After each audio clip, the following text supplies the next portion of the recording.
The history of the modern nation of France is as rich as it is ancient. A complex tapestry of a Proto-Celtic population emerging from the Bronze Age, which would be infused with Roman influence, followed by the influx of Germanic tribes from the east. This would eventually give rise to the population group and demographic of the early nation. France would shape the history of the European continent and beyond for centuries, going on to found a sprawling global empire, upending the European monarchical model with its revolution, and producing great leaders such as Napoleon, who would help ensure French domination on home shores. In this series, we'll explore the rich history of France and how it became one of Europe's greatest civilizations. Join us as we travel from prehistoric times through to present day, beginning here with its earliest ancient history. Early pre-human settlement in the region of modern-day France can be dated to at least 1.5 million years ago by stone tools found across archaeological sites. The next link in the chain were the Neanderthals, who were in the region from around 350,000 years ago. Unlike the simplified caricatures built up during the Victorian era of a basic and dim-witted group, it's now known the Neanderthals operated in far more complex ways than first imagined. Here in the region, they would have practiced their artwork and early spiritual practices, likely hunting the big game abundant across the area. They did operate in smaller and less stratified social groups, though, which made them vulnerable to the often larger and more organized emerging groups of Homo-Sapiens. Entering from the region around 40,000 years ago, they would eventually replace the Neanderthals, although also intermixing and ensuring the survival of Neanderthal DNA. The next period of Homo sapiens dominance brings us into the era of prehistory, slightly more well documented. These people groups gave us the magnificent cave art found at examples such as Lascaux and Chauvet. Here, the thrill of the hunt is portrayed in vivid detail, all done by ancient artists by the light of flickering candles. Rich red ochre, charcoal, and manganese oxide used as color mixes across the cave walls. The hunting of large mammals such as European bison as well as deer was an integral part of their society. The cave art reflects this and shows a people whose lives were deeply intertwined with the game they hunted, and of which they possessed detailed anatomic knowledge. The exact reasons for these paintings remains a mystery though. Was it solely a record of the hunt for posterity? Or instead, was it more spiritually oriented work?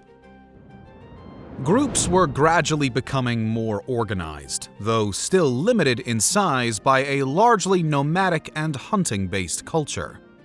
Things continued this way through the Mesolithic period, which for parts of France encompassed the years of around 13,000 to 5,000 BC. Following this, there is another key advent in the form of agriculture, leading to a more settled farming-based society. This period, known as the Neolithic, spanned around 5,000 to 2,000 BC and led directly into a period now just at the fringes of recorded history. It involved pretty monumental pivots in a way society organized itself, marking a break with the majority of human prehistory prior to that point. Roving bands of adept hunter-gatherers gradually morphed into more settled groups organized around farming and the development of single sites of occupation. In turn, a key prerequisite for nation forming. The agricultural revolution of the Neolithic led directly into the next sweeping change to encompass the region, that of the Bronze Age. It was a fascinating and rich historical period in this part of Europe. More settled and agrarian societies meant greater populations could be supported. This, in turn, led to more complex social groups with increased labor specialization, giving rise to new uses of materials. One of the results of this was the emergence of the Bronze Age.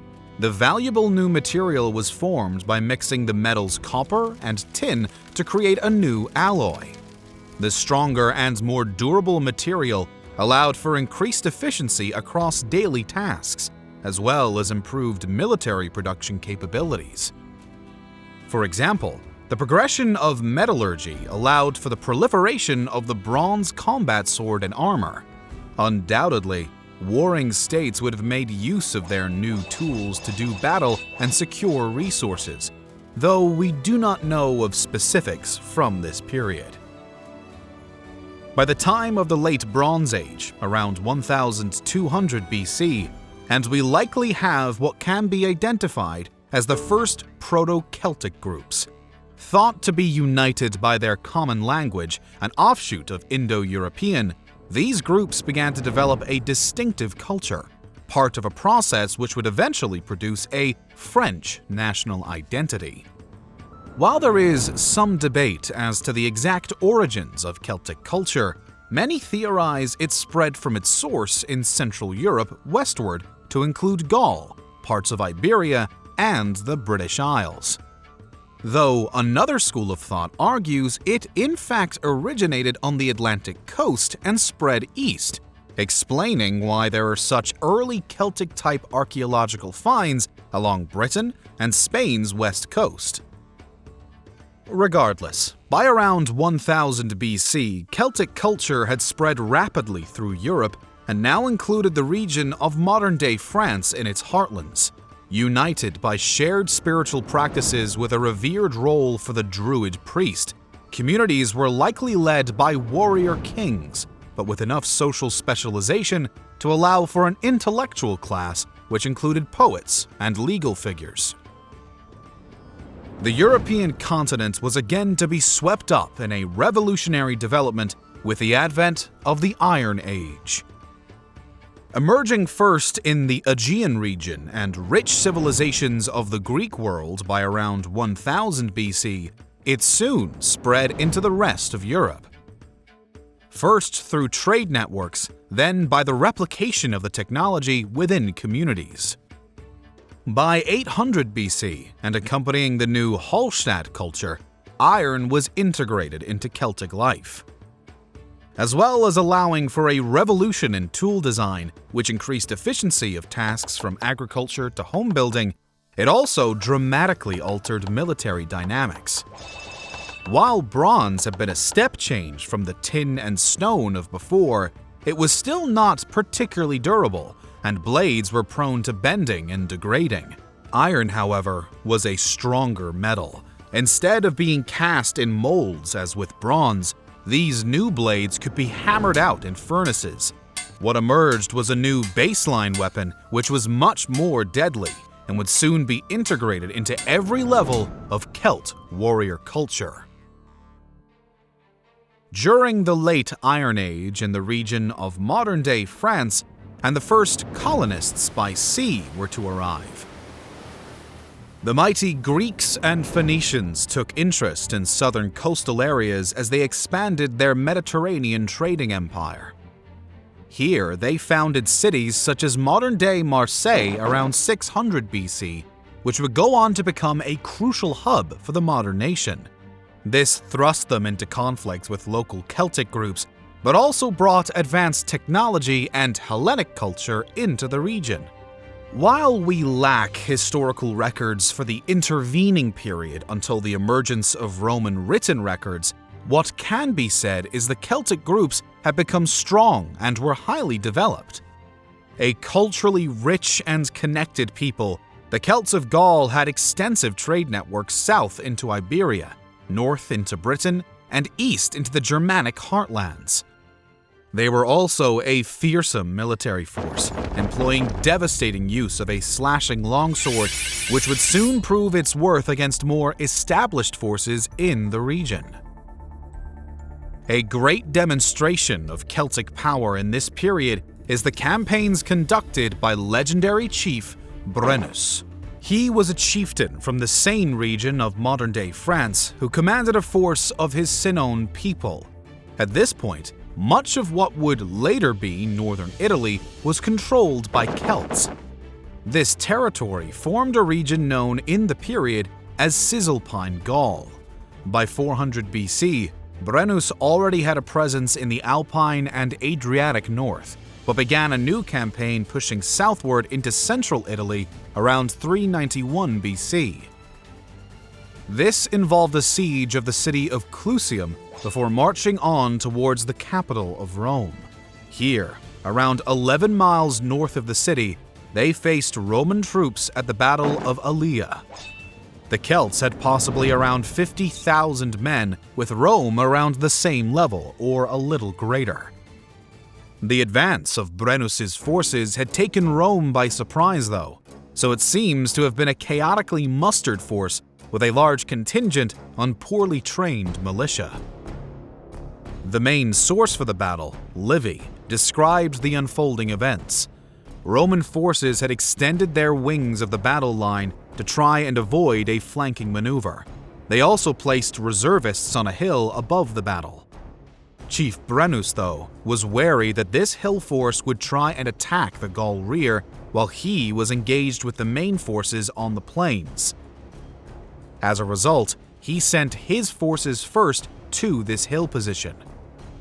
This move took the Romans by surprise, and their left wing proceeded to flee. A general rout soon erupted, with the Celt forces slaughtering fleeing Roman soldiers en masse. Many were also killed as they attempted to swim across the river to safety by Celt javelin or dragged down by the weight of their armor. The victory at Allia is said to have even taken Brennus and his men by surprise with its swiftness and total nature. After reported desecration of the dead and taking of heads, his forces then proceeded on to Rome. Here they found a city vulnerable and deprived of its main defensive force, which had just been defeated by Brennus in battle. It's said the fighting-age men of all social ranks retreated to hold Capitoline Hill above the city, with those unable remaining. Brennus's men entered and proceeded to sack Rome, with defenders on the hill above forced to watch over its destruction. Though the invaders were repelled after a period of months, it was a devastating blow for the Republic. It would mark only one of 3 times the city was sacked, and the state would face such humiliation, with the others being nearly 800 years later in the 5th century AD by the Goths and Vandals in the twilight years of the Empire. The campaigns of Brennus would be the high watermark of Celtic power in Gaul. They are also a striking example of the precarious position of Rome in its early days as a republic. However, this situation would change over the following century, with key battles fought at Sentinum in 295 BC and finally Telamon in 225 BC, pushing the Gauls out of northern Italy and establishing a permanent Roman presence there. This would also be the precursor to a further Roman push into the territory of modern-day France itself, which would initially occur gradually over the next period. First, with a Roman incursion and annexation of the province region, as punishment for Gaul tribes allying with Hannibal in his war with Rome. It would then gather pace and culminate in the total subjugation of Gaul by Julius Caesar in 51 BC, with the completion of his Gallic campaign. This was a key turning point and marked the end of a long period of full autonomy for the people who had lived there. It would also begin the process of Romanization and dilution of Celtic culture, another key element in the future nation of France. From the rich artistry and nomadic cultures of the Mesolithic period, through the agricultural revolution of the Neolithic, and on to the Proto-Celtic population of the region, we can see a unique development trajectory, a rich and ancient history that culminated with a Celtic population living across the majority of the modern region of France, a collection of tribes so powerful at one time that they could threaten the very heart of the Roman Republic and maintain the initiative for centuries. However, the changing tides brought reduced influence, and eventually subjugation by a Roman Empire gaining in power, followed by an influx of Germanic settlement. These were the conditions which set the stage for the next period of development of the foundations of the modern nation of France. If you'd like to help us keep creating and get early access to our videos, behind-the-scenes content, and other perks, consider becoming a member right here on YouTube or joining us on Patreon. Every bit of support helps. And as always, thank you so much for watching.